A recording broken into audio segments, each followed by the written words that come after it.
4장 1절에서 12절까지의 말씀을 가지고 하나님을 기쁘시게 하는 삶을 열어라 라는 제목으로 함께 은혜 받기를 원합니다.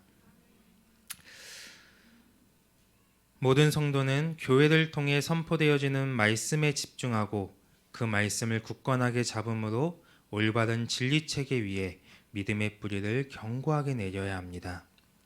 여러분이 신앙생활을 함에 있어서 가장 중요한 것은 말씀을 믿음으로 받는 것이고, 믿음으로 받은 그 말씀을 여러분의 삶으로 가져가서 내 안에 실체화시켜가는 것입니다. 그리고 그 말씀을 통해 우리는 복음에 합당한 삶과 복음에 대한 일관성 있는 견고한 믿음을 가지고 구원의 완성을 향해 나아가야 합니다. 성경은 우리에게 믿음은 들음에서 나고 들음은 그리스도의 말씀으로 말미암는다고 말씀하고 있습니다. 즉 진리가 없는 믿음은 견고한 믿음이 될 수 없다는 것입니다. 성도는 진리를 거슬러 살아갈 수 없고 진리를 떠나서는 아무것도 할 수 없습니다. 그러므로 모든 성도는 오직 진리만을 따르고 진리만을 사랑하고 진리로 자기 자신을 보호하고 또 진리를 말하며 진리를 기뻐하고 진리를 지키는 자들이 되어야 합니다. 그리고 또한 듣고도 행하지 않는 믿음은 그 자체가 죽은 것이라고 말씀하고 있습니다. 여러분이 진리를 들었다면 반드시 그 진리에 따른 행함이 있어야 하고 복음에 합당한 삶을 살아갈 수 있어야 한다는 것입니다. 진리를 사랑하고 진리가 그 속에 있는 사람은 그에 따른 행함과 내 안에 진리가 아닌 것을 몰아내고자 하는 몸부림이 있게 되어 있습니다. 우리는 모든 말씀들을 하나님이 나에게 주시는 진리의 말씀으로 들어야 하고 그 말씀에 순종함으로 진리를 따라 행하는 자들이 되어야 합니다. 그래서 하나님의 말씀을 통해 여러분의 삶에 잘못된 질서들을 바꿔야 합니다. 자기 중심의 신앙생활을 하나님 중심의 신앙생활로 바꾸고 자신의 이익을 위해 살아가던 삶을 하나님의 이름을 높이고 하나님을 기쁘시게 하는 삶으로 바꿔야 합니다. 내 힘과 내 방법으로 사랑하고 내가 중심이 되어 있었던 사랑을 하나님의 사랑의 방식을 가지고 다른 사람이 중심이 된 사랑으로 바꿀 수 있어야 하는 것입니다. 그래서 우리의 삶의 모든 방식이 하나님이 중심이 되고 하나님께서 기뻐하시고 나를 통해 하나님만이 드러나는 이러한 존재로서의 삶의 방식을 가지고 우리는 살아가야 합니다. 여러분의 인생사 가운데 하나님의 말씀이 삶의 유일한 기준이 되고 증거가 되고 능력이 되어야 합니다.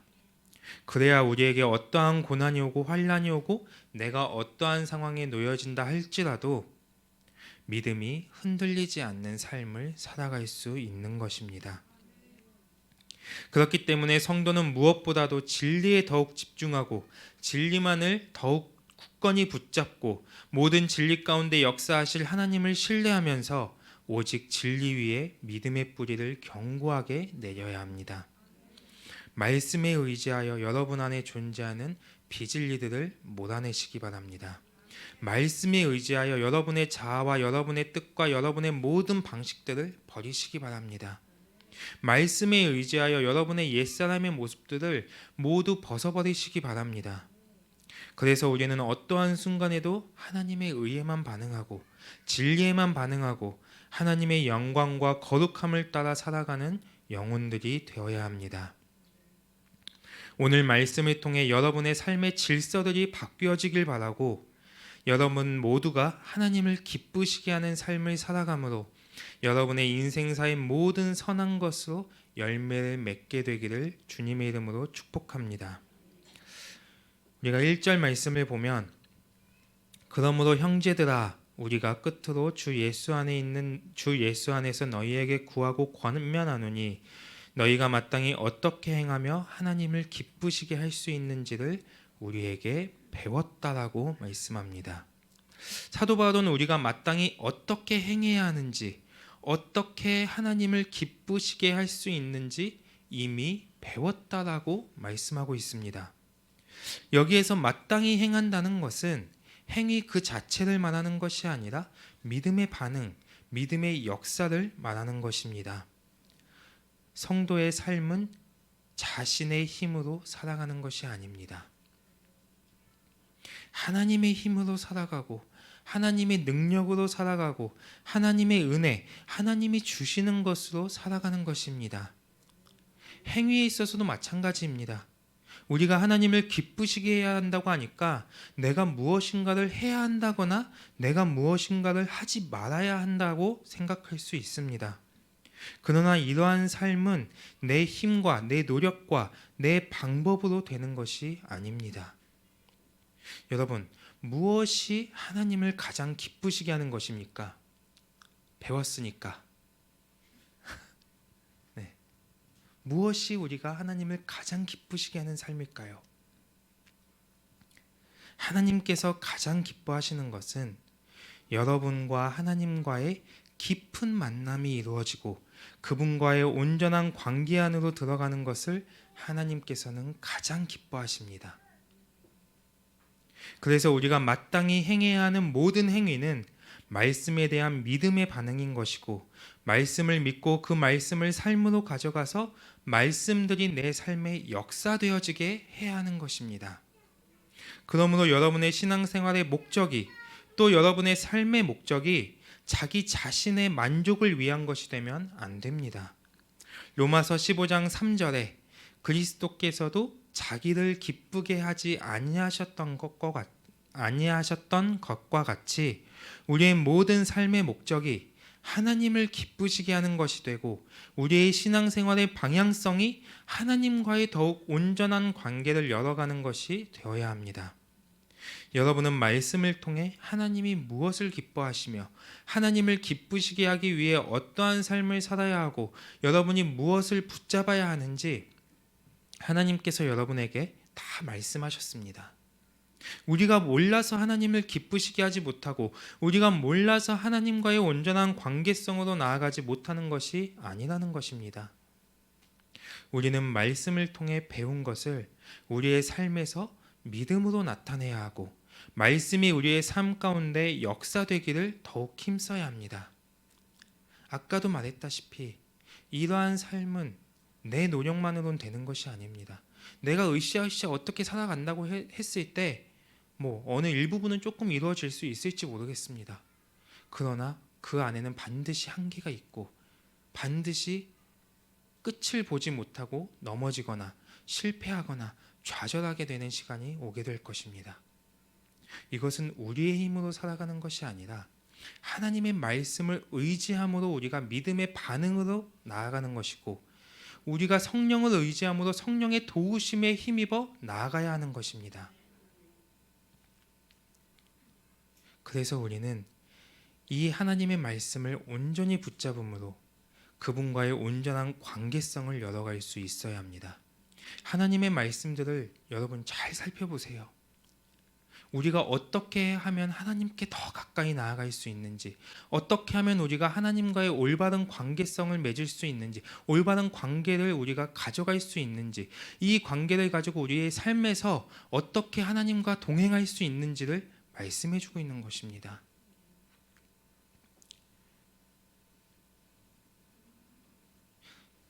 여러분이 이 말씀을 통해 배운 것을 여러분의 삶에서 믿음으로 계속해서 드러내고 그 드러낸 이 말씀들이 여러분의 삶 가운데 온전히 열매 맺혀지기를 축복합니다. 2절에 말씀은 곧 하나님의 명령이라고 말씀합니다. 다시 말해 하나님의 말씀은 우리가 지키고 싶으면 지키고 지키고 싶지 않다고 해서 지키지 않아도 되는 그런 것이 아니라는 것입니다. 내가 생각했을 때 가능할 것만 같은 말씀은 따르고 조금 어렵고 힘들 것 같은 말씀은 따르지 않아도 되는 그런 게 아닙니다. 말씀은 모든 성도는 지금 자신에게 선포되어지고 있는 이 말씀들을 진리의 말씀으로 받아야 하고 하나님의 엄영의 말씀으로 받는 자세가 열려야 합니다. 우리가 말씀을 받을 때 자기 기준으로 말씀을 받거나 말씀에 대해 육으로 반응하면 절대로 안 되는 것입니다. 우리가 자기 기준으로 말씀을 받으면 반드시 그 말씀을 들을 때 말씀에 대한 판단이 있게 되고 말씀을 골라서 먹게 되고 그러니까 말씀을 편식하게 되고 그 말씀이 편식된 말씀을 우리가 삶으로 가져간다면 하나님의 그 말씀의 역사가 온전히 우리의 삶에서 드러나질 못합니다. 말씀 안에서 내가 더 죽어져야 합니다. 진리의 말씀에 자기 자신을 더 굴복시켜야 합니다. 만일 나에게 선포되어진 말씀들이 내 안에서 굴절되고 내가 그 말씀들을 소유하지 못하게 되면 그 자리에는 반드시 죄악이 번성하게 된다는 사실을 기억해야 합니다. 그렇기 때문에 하나님의 말씀을 내 생각, 내 기준, 내 잣대, 내 감정으로 받으면 안 됩니다. 이러한 흐름은 하나님의 말씀을 버리는 것이고 말씀을 낙태시키는 것이고 나의 인생사 가운데 하나님의 뜻이 막혀지게 하는 것입니다.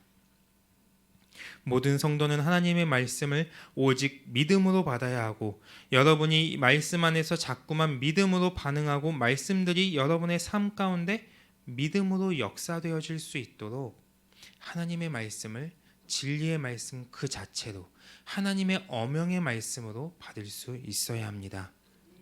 3절 하나님께서 우리에게 말씀하시고 또 우리에게 명령하시는 목적은 우리가 거룩한 삶을 살아가야 하기 때문입니다. 성도에게 있어서 거룩이라는 문제는 가장 근본적인 것이고 또 모든 것 가운데 중심이 되어야 하는 것입니다. 하나님은 거룩하신 분으로서 내가 거룩하니 너희도 거룩하라고 말씀하시면서 예수 그리스도의 희생으로 말미암아 우리에게 당신의 그 거룩을 부여하셨습니다. 그러니까 여러분이 예수 그리스도를 영접하고 여러분이 십자가를 믿음으로 받아들이는 순간 누구나 할 것 없이 그 사람의 존재가 거룩한 존재가 되는 것입니다. 그리고 이 존재됨으로 인해 우리는 날마다 하나님을 만날 수 있는 자격을 얻게 된 것입니다. 그렇기 때문에 성도는 거룩을 잃어버리면 끝입니다. 어쨌거나 내 모습이 어떠하든 우리는 하나님이 예수 그리스도를 통해 나에게 부여하신 그 존재됨을 반드시 붙잡고 있어야 합니다. 그리고 더 나아가 이제 우리는 우리의 존재됨에 맞게 우리의 삶 또한 거룩한 삶으로 나타내야 합니다. 누누이 말씀드리지만 예수 그리스도를 믿기 전과 믿고 난 후에는 반드시 그 삶에 변화가 있어야 합니다. 지금은 제가 하나님의 말씀을 전하는 자로 이 자리에 서 있지만 저는 못된 신앙으로서 예전에는 제가 예수 그리스도를 못 박는 그러한 사람이었습니다. 겉으로 사람들은 몰라요. 제가 그렇게 예수님을 못 박는 사람이었는지. 그러나 저만 아는 거예요. 저만. 여기 계신 웬만한 분들보다 아마 제 불신이 더 컸을 거예요. 웬만한 분들보다. 어느 정도였냐면 제가 처음 영성을 시작하면서 처음 이제 방언을 이제 열 때의 일이에요.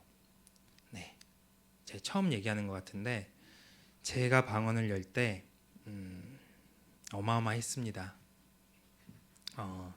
처음에 제 방언을 열어주시기 위해서 어떤 한 분이 오셔서 제 가슴에 손을 대고 이제 성령의 그 말하심을 따라 말하시면 됩니다. 이렇게 말씀해 주시고 막 혼자 기도를 하셨어요. 방언으로 막 기도를 하시면서 막 불도 외쳐주시고 기름 부어달라고도 하시고 막 좋은 말들 다 해주시면서 막 기도를 하시는데 한 30분이 지났을까요? 뭘 말을 하게 해야 말을 하죠. 제가 뭘 말을 하게 해야 말을 하는데 말은 하라고 하는데 할 말은 없고 그냥 가만히 눈만 감고 이렇게 있었어요. 그런데 눈만 감고 있는데 갑자기 다른 손이 느껴지기 시작을 하는 거예요. 성령의 손이 아니라 하나님의 손이 아니라 그분이 다른 사람에게 SOS를 친 거예요. 여기 봐라. 그래서 제 옆에 제 옆에 또 한 분이 앉으셔서 두 명의 이제 사역자가 저 한 사람의 방언을 열기 위해서 양쪽에서 이렇게 앉아가지고 막 기도하면서 막 방언을 열어주시는 거예요. 근데 뭐 할 말이 있어야죠. 어느 정도 또 시간이 지났을까요? 다리는 저리고 언제 끝나냐 생각 속에선 계속 이런 생각만 들고 내가 여기 앉아서 뭐 하고 있는 건지 막 그러고 있는데 그분들도 이제 안 되겠으니까 또 SOS를 친 거예요. 이제 앞에 한 사람이 와서 제 가슴에 손을 내면 한 사람은 밀고 나머지 사람은 또 뒤에서 밀고 막 옆에서 막 귀에다 대고 막 통변해 주면서 막 얘기하고 하는데 방언이 안 터지는 거예요. 그만큼 제가 불신이 강했던 거예요. 방언이 안 터지니까 최후의 수단을 쓴 거죠. 그분들 입장에서는 할렐루야를 계속 하래요. 주님의 십자가만을 바라보면서 할렐루야를 계속 하래요. 그래서 일단 그래도 착했으니까 네, 할렐루야 계속했어요. 근데 이 할렐루야라는 게 이제 발음하기 좀 어렵잖아요. 가뜩이나 제가 혀도 짧은데 이게 할렐루야 하다 보니까 나중에는 이게 할렐은 빠지고 루야만 남는 거예요. 그래서 제 첫 방언이 루야 이거였어요. 루야 이렇게 되니까 그분들이 통변을 해주시고 이제 가신 거예요. 기도하라고 하고 그러면서 그냥 기도하라고만 하고 가시니까 저는 생각 속에서 언제까지 하고 멈춰야 되지? 그래서 계속 루야는 하고 있고 그러다가 어느 정도 시간이 지나고 눈을 살짝 떠서 이렇게 보니까 좀 개인 플레이 하시는 분들도 좀 있더라고요. 그래서 눈을 뜨고 이제 할 일을 했었는데 제가 처음 방언을 열었을 때 이렇게 열었어요. 3명의 사역자가 붙었는데도 열지 못했어요. 한 번에. 네, 제가 한 불신했던 사람입니다. 네, 아마 저희 부모님도 제가 불신이 얼만큼 강했었는지 알지 못했을 거예요. 그때 당시에는 저는 포커페이스도 굉장히 잘했고요. 그래서 겉으로는 뭐 그냥 교회 잘 다니는 것 같아 보이고 또 뭐 예수님이 십자가에 돌아가신 걸 믿냐 믿어요 하고 그렇게 살아갔지만 저는 하나님을 믿지 않았어요. 하나님의 존재 자체를 믿지 않았어요. 그냥 지금도 저는 뭐 다른 우상들 없다라고 생각합니다. 없는데 하나님도 없다라고 생각했어요. 왜냐하면 하나님이 계시면 왜 우리 집이 이렇게 어려워? 우리는 하나님을 섬기는 집인데 하나님을 찬양하고 하나님을 예배하고 하나님의 종으로 우리 목사님이 우리 아버지가 이 강단에 서시는데 다른 사람은 축복하는데 우리 집은 축복하지 않는 것 같은 이러한 것들이 굉장히 많이 있다 보니까 제 안에 이 불신이 점점 커져가는데 그냥 혼나기 싫어서 사실 방언을 연 거예요. 사실 처음엔 그냥 혼나기 싫어서 그냥 한 소리 듣기 싫으니까 그냥 그 자리에 앉아서 시간을 보내야겠다라고 생각을 하고 그 자리에 앉았었던 거예요. 그만큼 제가 불신이 강했었던 저였는데 그랬던 제가 지금 이 자리에 서 있는 거예요. 주의 종으로. 네.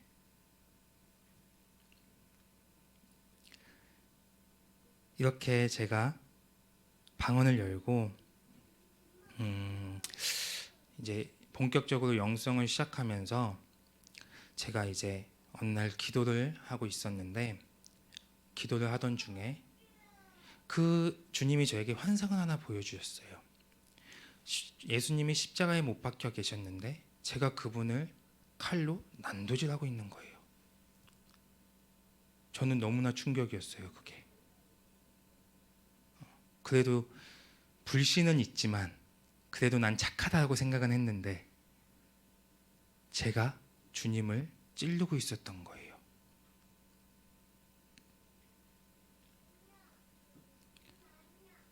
그리고 주님이 그러한 저를 눈물을 흘리시면서 저를 바라보시고 그 칼을 들고 있는 저를 꼭 안아주시는데 거기에 제가 완전히 무너져 버렸어요. 내가 뭔데? 내가 뭐라고 주님이 그 칼을 다 맞으시고 그것도 모자라서 나를 이렇게 안아주시는지, 나를 위해 중보하시는지,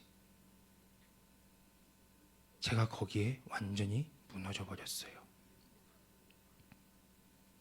그 사랑을 경험하고 난 이후부터 이전에 제가 가지고 있던 이런 불신의 마음들, 제가 살아갔던 삶의 방식들,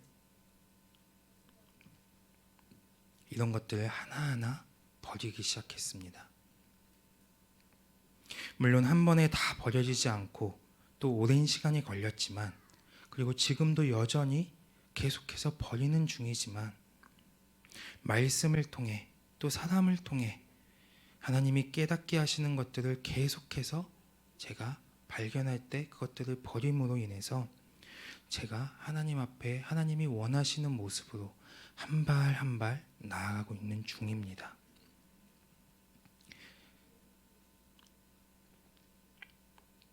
예수님을 믿으면 우리의 삶에는 반드시 변화가 있게 되어 있습니다. 예수님의 그 사랑을 깨달으면 변하지 않을 수가 없어요. 하나님의 그 사랑을 발견하는 순간 거기에 무너지지 않을 사람은 단 한 사람도 없습니다. 그렇기 때문에 우리는 여전히 내 뜻과 내 생각으로 살아가고 세상의 질서와 세상의 기준, 세상의 가치를 가지고 살아가서는 안 됩니다. 여러분이 거룩한 존재가 되었다는 것은 곧 하나님으로부터 부르심을 받았다는 것입니다. 그렇다는 것은 하나님을 알기 전에는 내가 원하는 대로, 내가 하고 싶은 대로 살아갔지만 이제는 예수 그리스도의 핏값으로 하나님이 우리를 사셨기 때문에 우리는 하나님의 소유가 되었고, 그로 말미암아 내 마음대로 살아가서는 안 된다는 것입니다. 우리는 거룩한 존재로서 마땅히 그에 합당한 삶을 살아가야 합니다. 그래서 여러분의 존재됨과 여러분의 삶을 통해 하나님과의 깊은 만남을 이루어가고 그분과의 온전한 관계를 열어가야 합니다. 이것이 하나님께서 기뻐하시는 여러분의 삶의 모습입니다. 그렇다면 거룩한 존재로서 그에 합당한 삶이 무엇인가? 첫째, 음란을 버려야 합니다.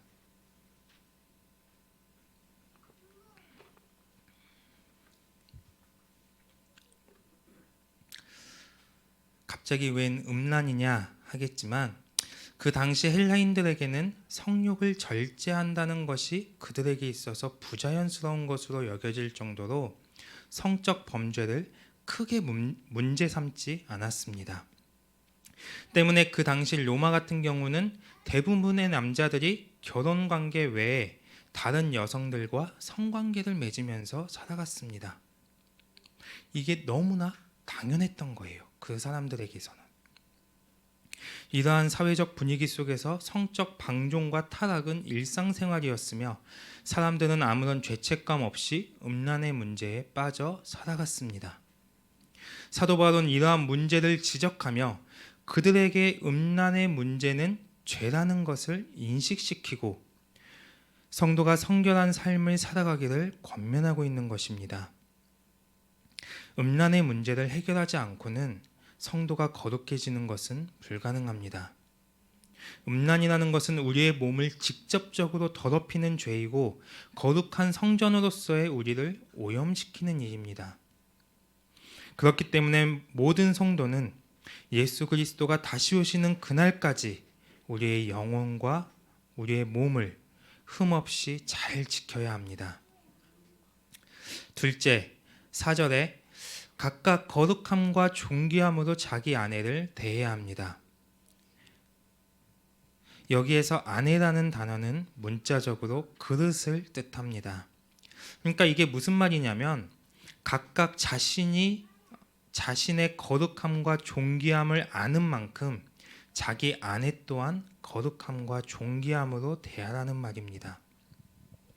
왜냐하면 아내는 그릇이기 때문에 남편이 아내를 거룩함과 존귀함으로 대할 때 아내가 자신의 그릇에 그 거룩함과 존귀함을 담아서 결국에는 다시 남편에게로 그 거룩함과 존귀가 돌아온다는 것입니다. 우리가 왕의 대접을 받으려면 아내를 왕비처럼 대하라는 말이 있습니다. 아내를 왕비처럼 대하면 남편은 왕의 대우를 받지만 아내를 하녀 취급하면 남편도 머슴에 불과하다는 것입니다. 제가 결혼하기 전에 깨달았던 것 중에 하나가 뭐냐면, 가정이 행복하려면 아내 말을 잘 들어라. 네. 결혼하기 전부터 저는 그걸 되뇌이고 네. 그래서 웬만하면 거스르지 않아요. 그리고 대부분 보면 아내 말이 맞더라고요.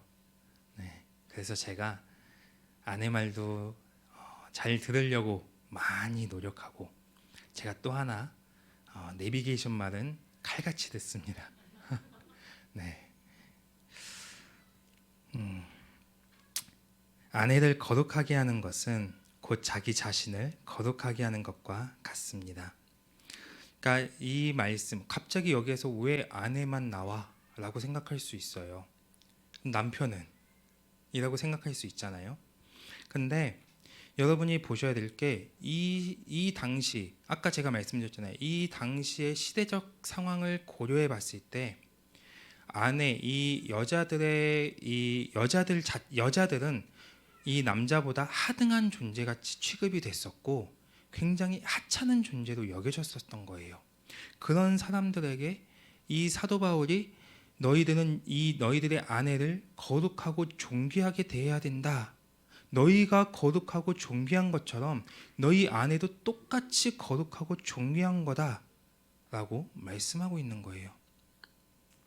그러니까 지금 이 시대로 와서 보면, 지금은 그래도 많이 평등해졌잖아요. 아직 알게 모르게 조금씩 있기는 하지만 지금은 굉장히 많이 평등해졌고, 또 어느 가정을 봐보면 남자는 아무런 힘도 못 쓰고 여자가 오히려 남편을 막 뭐라고 하는 집도 있을 만큼 시대가 바뀌었어요.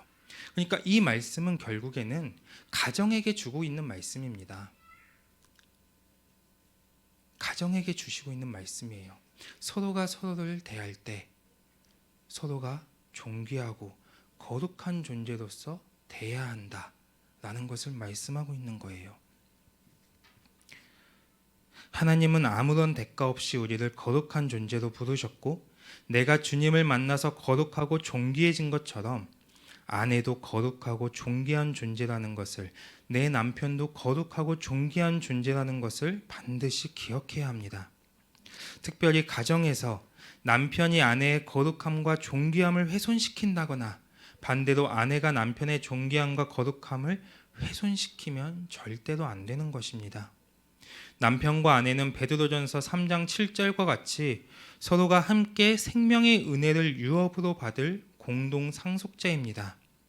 따라서 영생을 위해 함께 노력하고 함께 믿음으로 연합해야 합니다.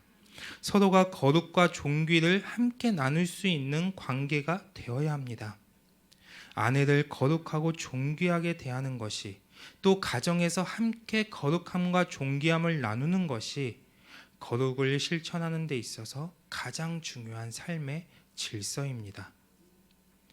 여러분이 가정으로 돌아가셔서 서로를 대하실 때 더 거룩하고 더 존귀한 이 존귀함을 가지고 상대방을 대해야 합니다. 내가 뭔가 높임을 받고 내가 뭔가 인정을 받기 위해서 노력하는 것이 아니라, 내가 상대방을 높이고 내가 상대방을 인정할 때 그 인정과 그 높임은 나에게로 돌아오게 되어 있습니다. 저희가 아이들을 양육할 때 저희 집에서 제가 가장 중요하게 생각하는 것 중에 하나가 뭐냐면, 저한테 그래도 조금 함부로 하는 건 제가 조금은 더 봐줘요. 근데 저희 아내에게, 지선 사모에게 함부로 하는 건 절대로 안 참습니다. 아이들에게 정말 단호하게 이야기하고 아이들에게 정말 저희 아내에 대해 그 위치를 우리 아이들이 따로 얘기하지 않아도 그냥 알 수 있을 만큼 제가 아이들에게 강하게 얘기합니다. 그럼 반대로 저희 아내도 아이들이 저에게 함부로 할 때 저희 아내가 아이들에게 얘기해줘요. 제가 얘기하지 않아요. 서로가 서로를 높이고 서로가 서로에게 대해서 아이들을 훈계하기 때문에 아이들은 저희 집에서 그냥 뭐 아빠는 엄마보다 뭐 아래고 혹은 엄마는 아빠보다 아래고 이런 게 없어요. 이게 정말 중요합니다. 여러분이 가정으로 돌아가셔서 여러분의 이 배우자, 남편과 아내를 대하실 때 정말 존귀하게 대하시고 하나님도 우리를 거룩하다 말씀하시고 우리를 존귀하다 말씀하시는데 제가 뭐라고 그 존귀와 거룩을 깎아내릴 수 있겠습니까? 정말 존중해줘야 합니다. 정말 높여줘야 합니다. 셋째, 5절에 정욕을 따르지 않아야 합니다. 성도는 육신의 정욕, 육체가 사랑하는 것, 육체로부터 오는 모든 충동적인 것들을 십자가에 못 박고 모두 버려야 합니다.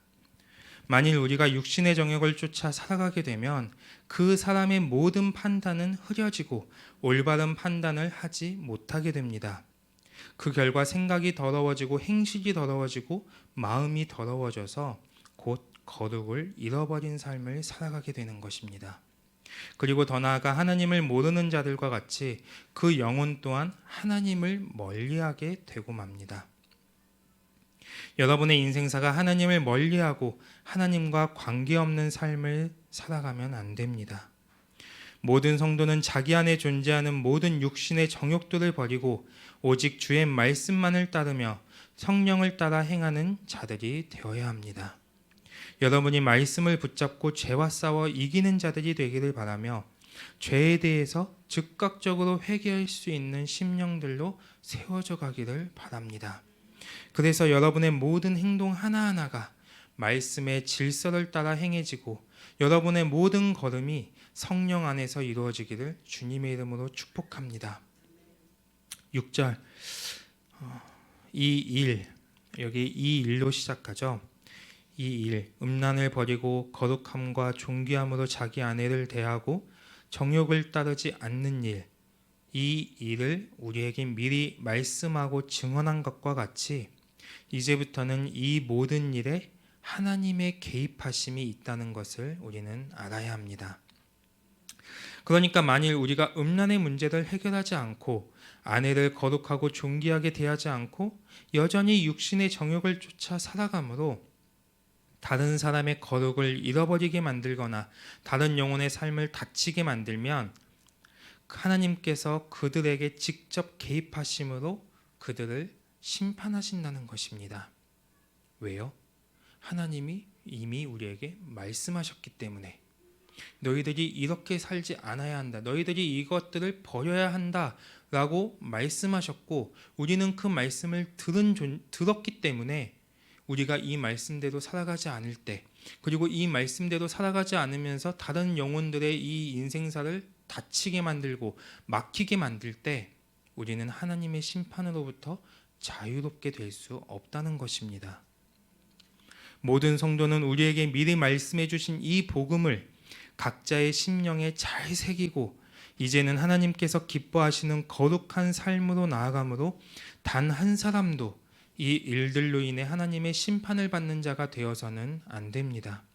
하나님의 말씀은 어명이라고 말했죠. 하나님의 말씀은 어명입니다. 우리가 따르고 싶다고 해서 따르고 따르지 않고 싶다고 해서 따르지 않는, 따르고 싶은 것만 따르고 따르기 어려운 건 따르지 않는, 이렇게 선택할 수 있는 문제가 아니라는 거예요. 하나님의 말씀은 그 말씀을 통째로 우리가 먹어서 그 말씀을 통째로 우리의 삶으로 가져가서 그 말씀이 우리의 삶에서 통째로 드러나게 해야 하는 것입니다.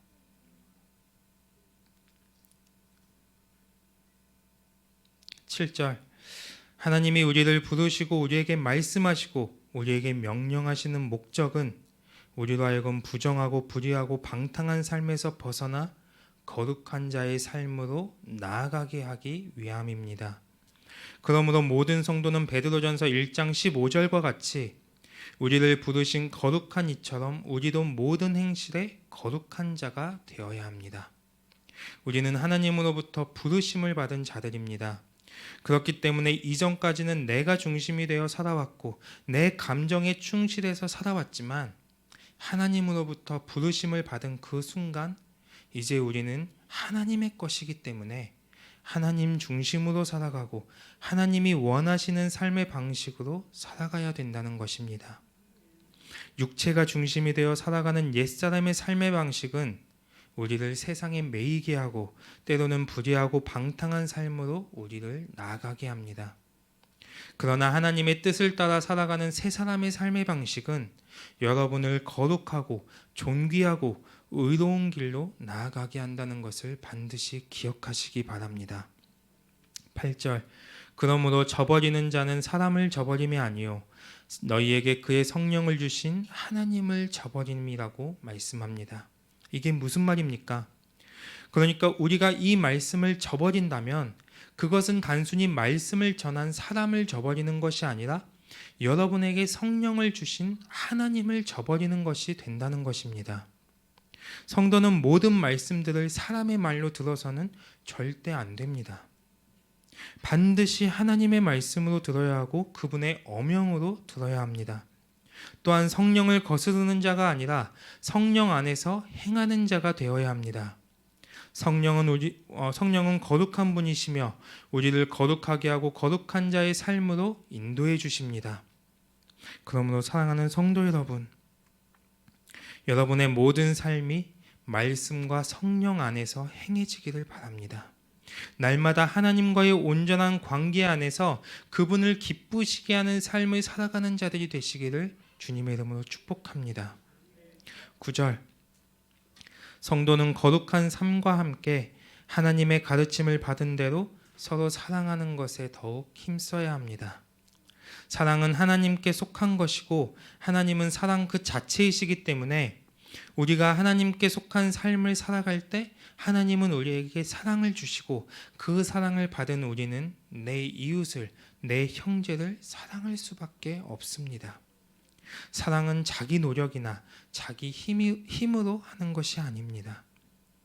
사랑은 하나님의 사랑으로 서로 사랑하는 것입니다. 자기 노력으로 하는 사랑은 자기 기준과 자신의 이익 안에서 사랑하는 이 자기 중심적인 사랑입니다.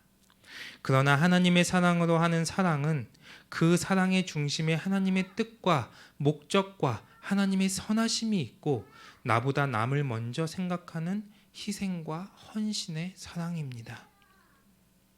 모든 성도는 하나님이 나에게 베푸신 사랑, 그 중심에 하나님이 계시는 사랑으로 서로 사랑해야 합니다. 그래서 우리 영광교회 모든 공동체가 먼저 지체들을 이해하고 먼저 지체들을 헤아리고 먼저 지체들을 살필 수 있는 성숙한 사랑으로 한 걸음 더 나아가야 합니다. 10절 사랑은 상황과 환경과 조건에 따라 변하는 것이 아니고 또 사람에 따라 달라지는 것이 아닙니다. 모든 성도는 일관됨을 가지고 서로를 사랑해야 하고 적극적으로 사랑을 흘려보낼 수 있어야 합니다. 11절 우리는 마지막 때를 살아가고 있습니다. 세상은 이미 우리의 상식과 도덕과 양심을 넘어선 지 오래고 상상을 초월하는 죄악들이 쏟아져 나오고 있습니다. 주님이 오실 날이 정말 멀지 않았습니다. 스피노자가 내일 지구가 멸망한다 할지라도 한 그루의 사과나무를 심겠다고 말한 것과 같이 세상은 점점 더 악해져 가고 죄악으로 물들어가는 이때에 하나님의 부르심을 받은 성도들은 현재 자신에게 주어진 이 삶에 또 이 신앙의 시간 가운데 더욱 성실하고 진실해야 합니다. 늘 성령과 말씀으로 깨어 있어야 하고 굳건한 믿음으로 세워지기를 힘쓰며 하나님과의 온전한 관계 안으로 들어가기를 힘써야 합니다. 12절 여러분 한 사람 한 사람은 모두가 하나님의 대표성을 가지고 있다는 것을 항상 기억해야 합니다. 그러므로 이 세상에서 여러분이 하나님의 자녀로서 또 성도로서 그리스도의 몸된 교회로서 여러분의 정체성을 분명히 해야 합니다. 내가 걸림돌이 되어 누군가를 걸려 넘어지게 하거나 다른 사람을 실족하게 만들어서는 안 됩니다. 여러분은 날마다 거룩한 존재로서 그에 합당한 삶을 살아가야 하고 하나님의 사랑으로 서로 사랑하는 이 삶으로 나아갈 수 있어야 합니다. 그래서 여러분의 삶 가운데 하나님의 평강이 넘치고 하나님과의 깊은 만남이 이루어져서 주님이 오시는 그날까지 하나님을 기쁘시게 하는 삶을 살아가시기를 주님의 이름으로 축복합니다. 말씀을 마치겠습니다.